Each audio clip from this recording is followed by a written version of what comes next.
My God, this is I.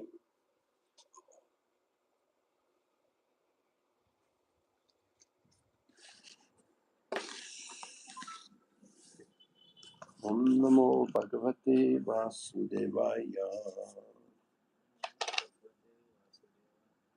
Om Namo Bhagavate Vasudevaya.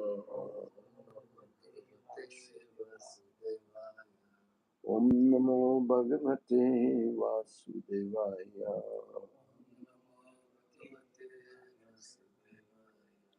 Vandeham Sigurum Siguta Padakamalam Sigurum.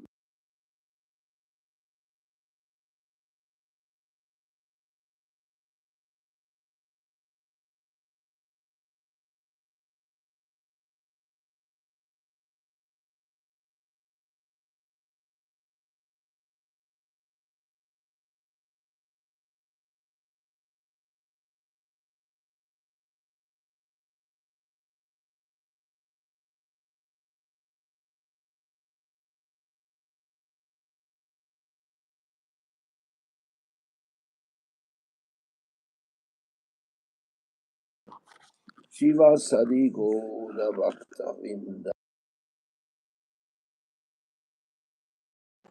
Krishna Krishna Hare Hare Hare Rama Hare Rama Rama Rama Hare Hare Hare Krishna Krishna Krishna Hare Hare Hare Rama Rama Rama Hare Hare. There is one book out which is teaching us about all the nectar of Srila Prabhupada. It is called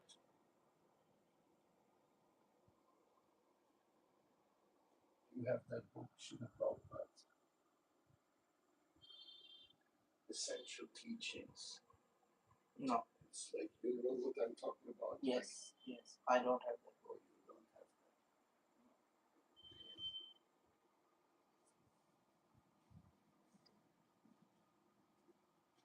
have This full set of Bhagavad.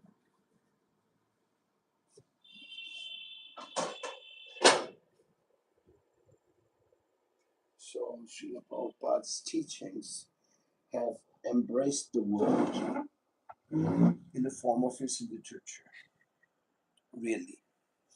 They are the most amazing books. And it is not only his books, it is also thousands of lectures, virtually thousands of lectures, 16,000 letters of personal advice given to different circumstances. Within 10 years. Within only 10 years. I myself, being the most insignificant, got 6 letters from Prabhupada in my life, which I cherish. Wow. Gotten a letter from Srila Prabhupada. And how many did Jayapataka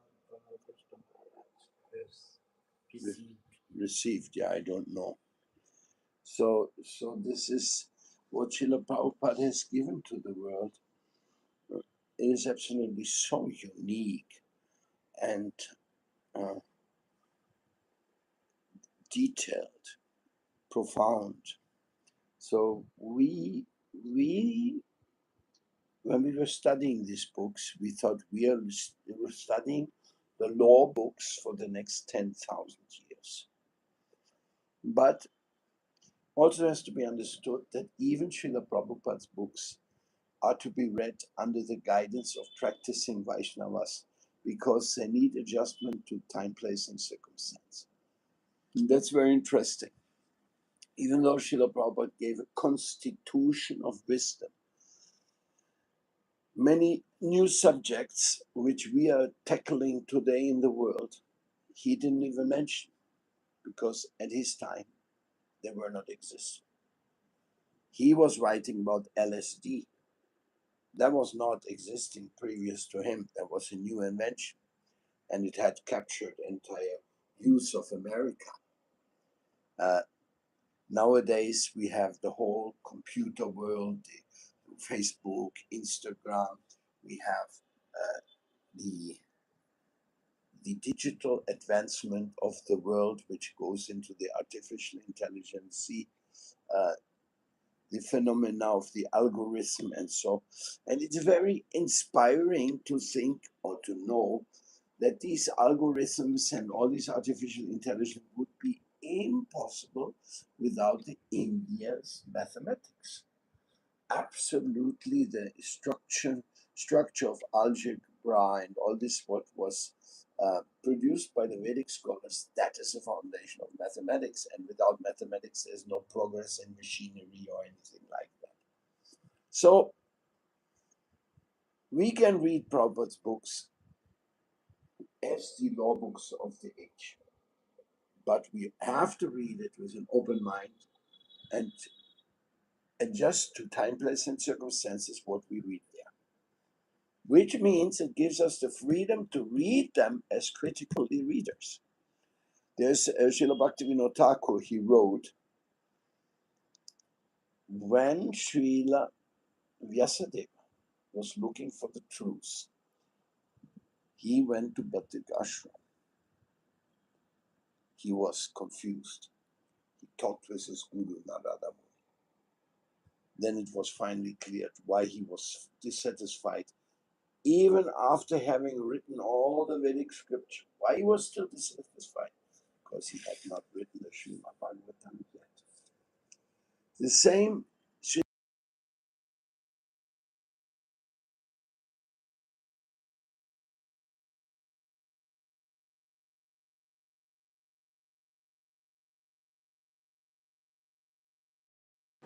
to knock at the doors of Bhattik Ashram to find the answer, the relevant answer to the relevant problem.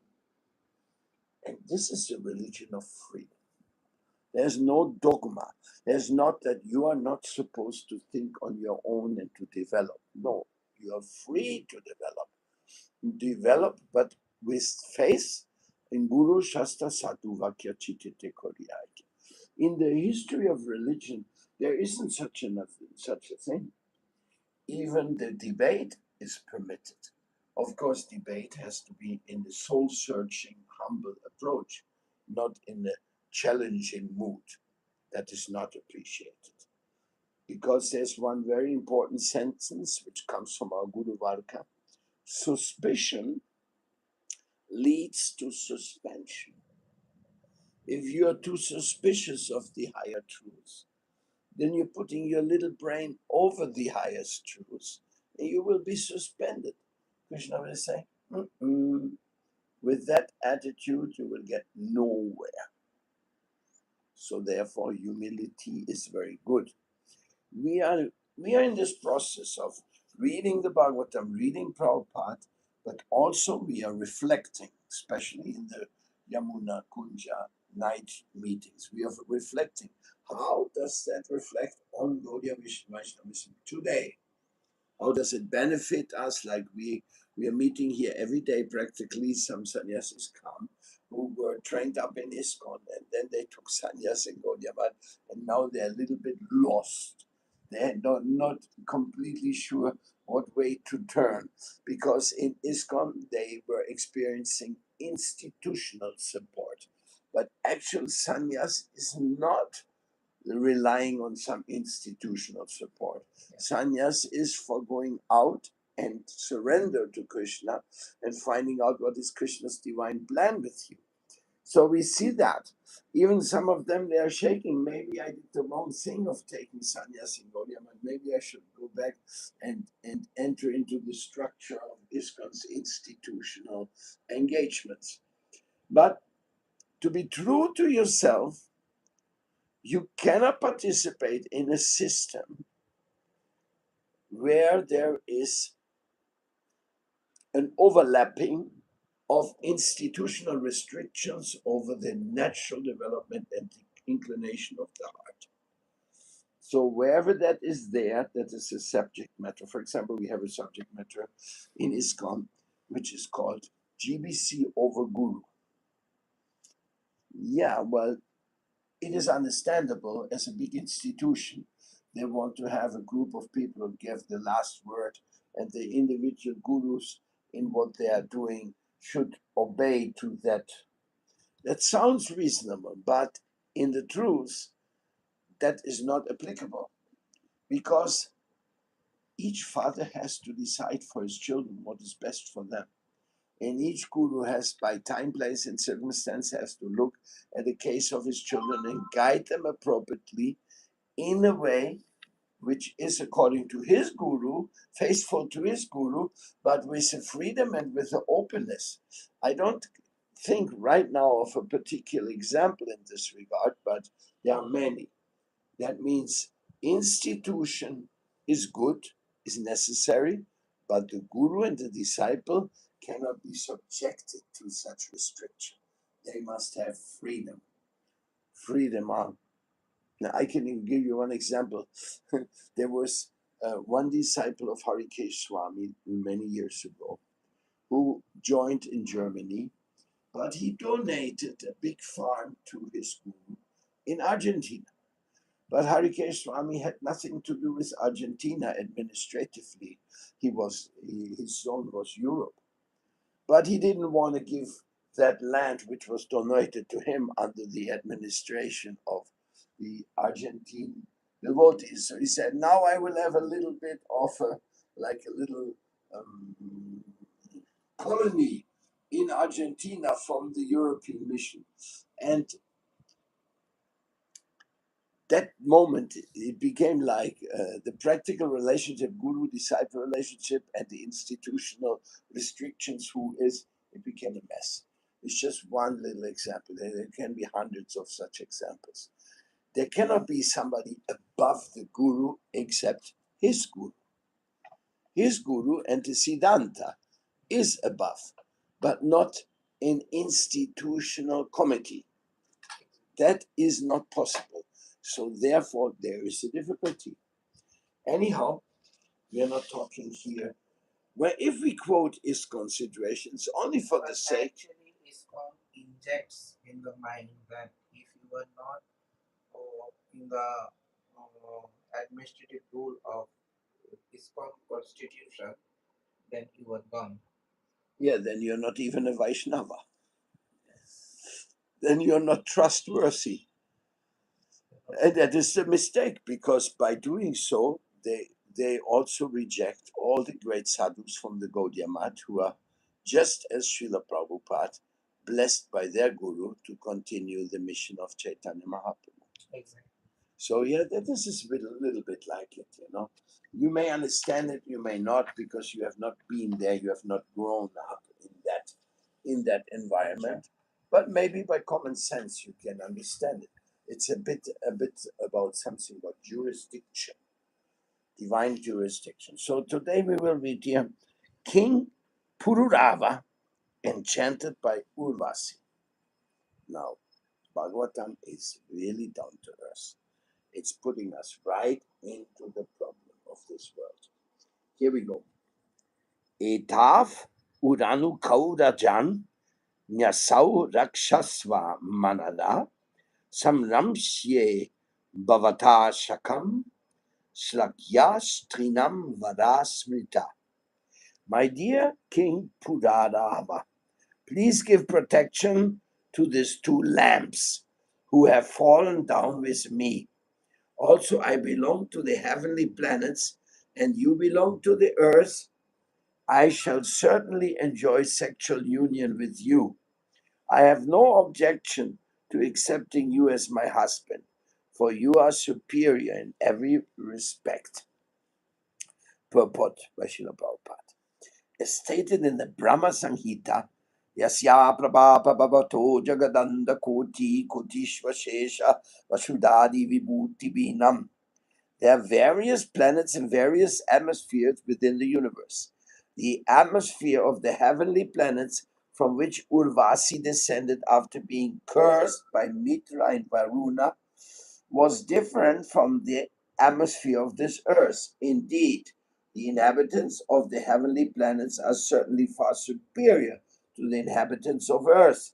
Nonetheless, Urvasi agreed to remain the consort of Pururava Also, she belonged to a superior community. A woman who finds a man with superior qualities may accept such a man as her husband. Similarly, if a man finds a woman who's from an inferior family but who has good qualities, he can accept such a brilliant wife. As advised by Sri Chanakya Pandit, Sri Ratnam Dushkulatapi. The combination of male and female is worthwhile if the qualities of both are on an equal level.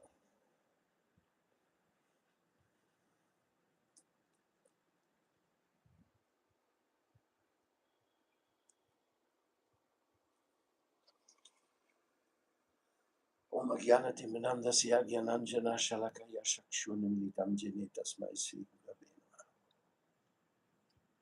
Sri Chaitanya Manubhistam Stapitam Jena Bhutale Swayam Rupakadamayam Dadati Swagatam. Sri Krishna Chaitanya Prabhu Nityananda Shri Advaita Gadada Shivasani. So when we take the Srimad Bhagavatam like I was doing now, and just picking up and extracting the teachings of that one verse for our reflections, that is a very potential way of enlightenment. It is something like Sri Bhagavan Uvacha. The Supreme Lord is speaking to us. And he's speaking to each one of us here, because we are all hearing about the situation of King Pururava, who was desirous to enjoy a heavenly nymph called Urvasi. So, enjoyment in this material world is being granted.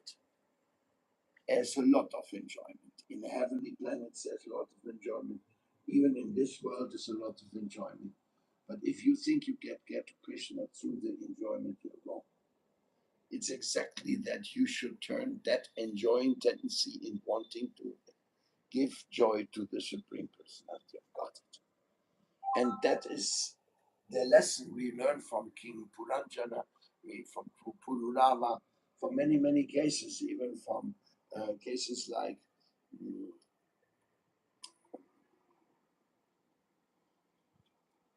Devahuti and her husband. What was his name? Kasyapa Muni. Kasyapa Muni. We hear so often that there's quite a lot of family joy in the Bhagavatam. People get married, people have children, people look after them. It is very natural. It is much more natural than what we see today. Because today we see that the sexual intercourse is almost frequently creating the havoc of abandoned children, abortion, promiscuity of all kinds. So it is definitely a top problem in this world, and therefore we have to be very, very, very thankful to Srila Prabhupada for giving us 4 regulative principles. And one was no sex life unless you want to have children. And that means you must be married because children deserve it to get father and mother. They deserve it. There's no other good system except having father and mother for children. So that's being created. Who created that system? But the Supreme Lord Himself. So here in this case, even Urvasi agreed to become the wife of this earthly king. Means that the spirit of enjoyment was there, like even in the heavenly planets, even in this. But where does it lead to? It leads to frustration. It leads to finally abandonment also. We see Vishwamitra, he fell down and from his fall down with Menaka, another celestial nymph, from that fall down, I forget to get children. Menaka gave birth. No. So they are Then there's Saubari Rishi. He also fell down, and right here in Vrindavan, he was meditating in the Yamuna. So this is the scriptures are full of it. So we have to be sure, like you were asking, if I have to get married, if I have to go through that period in life, it is quite likely because marriage is also a very good period to learn how to love somebody. Because if you're not married, you don't care for anybody really. You're only looking after yourself, eating, sleeping, defending. You don't have mating, because mating means marriage. So, therefore, the Srimad Bhagavatam is putting us on the spot. Here, how it goes on. Urvasi said, "My dear hero, only preparations made in ghee, clarified butter, will be my eatables, and I shall not want to see you naked at any time except at the time of sexual intercourse." The great minded king Purarava accepted these proposals. Purarava replied, "O beautiful one, your beauty is wonderful and your gestures are also wonderful. Indeed, you are attractive to all human society. Therefore, since you have come of your own accord from the heavenly planets, who on earth would not agree to serve a demigoddess such as you?" Shukadeva Goswami continued, "The best of human beings, Pururava, began freely enjoying the company of Urvasa, who engaged in sexual activities with him in many celestial places, such as Chaitarata, Nandana Kanchana, where the demigods enjoy. Urvasa's body was as fragrant as the saffron of a lotus. Being enlivened by the fragrance of her body and face, Pururava enjoyed her company for many days with great jubilation. Not seeing Urvasa in his assembly, the king of heaven, Lord Indra said, "Without Urvasa, my assembly is no longer beautiful." Considering this, he requested the Gandharvas to bring her back to his heavenly planet. Thus the Gandharvas came to earth, and at midnight, when everything was dark, they appeared in the house of Pururava and stole the two lamps entrusted to the king by his wife Urvasi. Urvasi treated the two lamps like her own sons. Therefore, when they were being taken by the Gandharvas and began crying, Urvasi heard them and rebuked her husband. "Now I am being killed," she said, "under the protection of an unworthy husband who is a coward and a eunuch. Also, he thinks himself a great hero. Because I depended on him, the plunderers have deprived me of my two sons, the lambs, and therefore I am now lost. My husband lies down at the night in fear, exactly like a woman. Also, he appears to be a man during the day." Pururava, stricken by the sharp words of Urvasi, like an elephant struck by a driver's pointed rod, became very angry. Not even dressing himself properly, he took a sword in hand and went out naked into the night to follow the Gandharvas who had stolen the lamps. After giving up the two lamps, the Gandharvas shone brightly like lightnings, thus illuminating the house of Pururava. Urvasi then saw her husband returning with the lamps in hand, but he was naked, and therefore she left. Wonderful story. Huh? No longer seeing Urvasi on his bed, Pururava was much aggrieved. Because of such attraction for her, he was very much disturbed. Thus lamenting, he began traveling about the earth like a madman. Where do you find a literature like that? Tell me. Where in the human world you find a literature like that? It is so amazing, no? Yes, he was very attracted to this beautiful woman, and then just because of the stupid Gandharvas taking the lamps and she was naked, she says, "You promised me I will not see you naked. Now I'm gone." So Indra got Urvasi back, and this king became like a renunciant, like a madman. So in a way, we don't have many people like this. But if you go around Vrindavan, you find actually many people have given up everything and they're just sitting somewhere in a corner begging a little bit. And they're going around. And suddenly we go to Rishikesh and Haridwar, and so many sadhus have just abandoned everything in the Hagabahs. And so this is a living tradition. Vaishnavism is a very, very living tradition. And everything you ask is living. Is he going to be married? Is he going to have to work hard for children? Or is he going to say, no, I belong to Krishna only. I will overcome these lusty desires and just serve Krishna and Guru. That is a very great achievement. Very great. From youth. Maharaj, he was married, he has 2 children. So everything is possible. Krishna consciousness is totally flexible for everybody. So we're reading the books, we're learning from the books, and this was Srila Prabhupada's purpose. I tell you, you don't find another book like this, which is so deep and which is so clear, and it's just like, you may say, a bit romantic, no? Oh, he was so much in love with her. He was enjoying with her in this place and in that place, and then yes, and then 1, 2, 3, all gone. Now you got nothing left. So even if you met it, usually men and women, their contact nowadays is very superficial, very superficial. She may accept him because he has money. He may accept her because she looks good. But it is very, very shallow, shallow. Especially in the Western world, people, they can lie down in a bed and the same day they get to know each other without even knowing the name or anything, just want the spirit they want to enjoy. But then the next moment, then this is all again broken.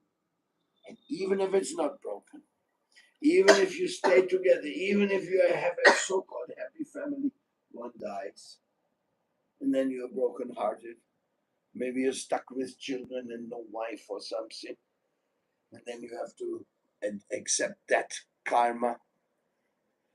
In other words, there's a lot to be learned from the Srimad Bhagavatam. Prabhupada said that you want spiritual life? 4 regulative principles. What are those 4? Number 1, speak. No intoxication. Number 2, No sex before marriage. no sex outside marriage. Number 3,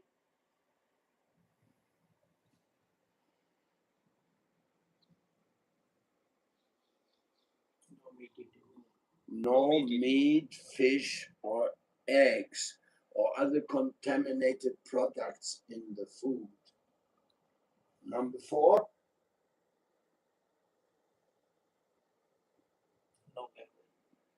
No gambling agent. no being engaged in gambling life. Gambling life, gambling money, all kinds of frivolous gambling activities. Gambling is another addiction. The world is so full of addictions. So Prabhupada saved us. He said, we have the freedom, free of drugs, free of sex, free of meat, and free of gambling. That is the principle, the divine principle. So you get freedom. But you have to do something. You have to say, okay, finish nicotine, finish marijuana, finish phenolphthalein or whatever. Finish all that. Even medical drugs may be intoxication if you're not careful. So many people, they're getting intoxicated by pharmacy drugs. So, well, that's what he gave us. So wonderful, so extraordinary, so loving. Who else has given you instructions like this? Tell me. In your life, anybody gave you instructions like this? Your father, your mother? They taught you the same values? My father. Yes, and he lived accordingly also. No, not this type of, but Yeah, but let's lessons. talk about this type of life. Your father was strict vegetarian, No, so that means you have not gotten that value from your house. this type of. This type is this type. Yes. Mathematics is mathematics. No, I eat here. You type didn't get it from your home. What This about type your of- home? My home is a whole of meat eaters. It's also meat eater. So Prabhupada saves us from all this nonsense. We are so deeply indebted. I was a little lucky before I came to Krishna consciousness, I had seen the drug world. I had seen how people become totally useless by taking drugs. So already I knew finished drugs. I already had stopped eating meat, fish, eggs because I could not feel that is a way to make any good progress. Today I was listening one lecture analyzing the BlackRock company. And the BlackRock company is one of the biggest colonialist program in the world. They practically own everything. They want everybody to be their slave. So I knew that this these people are all meat eaters. They have no feeling for others. So I gave up meat. Gambling, I was not involved because I didn't have money to gamble either. And illicit sex, that was I didn't want to hurt anyone. And so I understood I wasn't yet decided to be a sannyasi, but when I met my spiritual master, it was clear. Okay, no sex unless you won't have children. So in this say, for me it was kind of easy, but not for everybody. If you're totally in the world of this sexual enjoyment, drugs, very difficult to give it up. Even to give up nicotine is difficult. This is difficult to the habits. They're like all kinds of habits. And those habits, they are neurotransmitters. Neurotransmitter. You know what that is? What is a neurotransmitter? Signals from that we get to control our body. Yes, they are substances which create the feeling of joy in our body. And those neurotransmitters are produced by the brain. They're very powerful. When you're getting some pain which becomes so big that it's unbearable, then the brain releases a neurotransmitter of high power, which makes you pass out and you don't feel anything. There's many neurotransmitters. Nicotine is one. Sugar. Sugar has a neurotransmitter. Very addictive. Everything, even mosquito bite, everything is controlled by That part I have not learned yet, how the mosquito bite is also. But I'm sure you're right. I just haven't studied that. But casein is a very strong neurotransmitter, which is in milk and milk products. So we cannot stop eating milk products. Also, even in meat products, there's also a neurotransmitter. It's called cadaverine. So when you feel like, oh, strong, I'm eating, gives you like a kind of a good feeling, but it's not good. It is an addiction to this material world.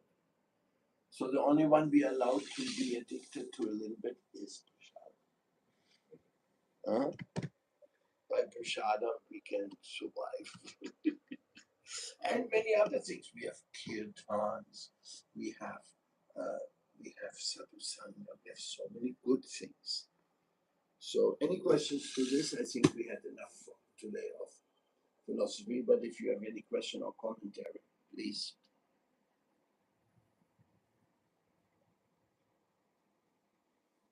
3, 2, 1.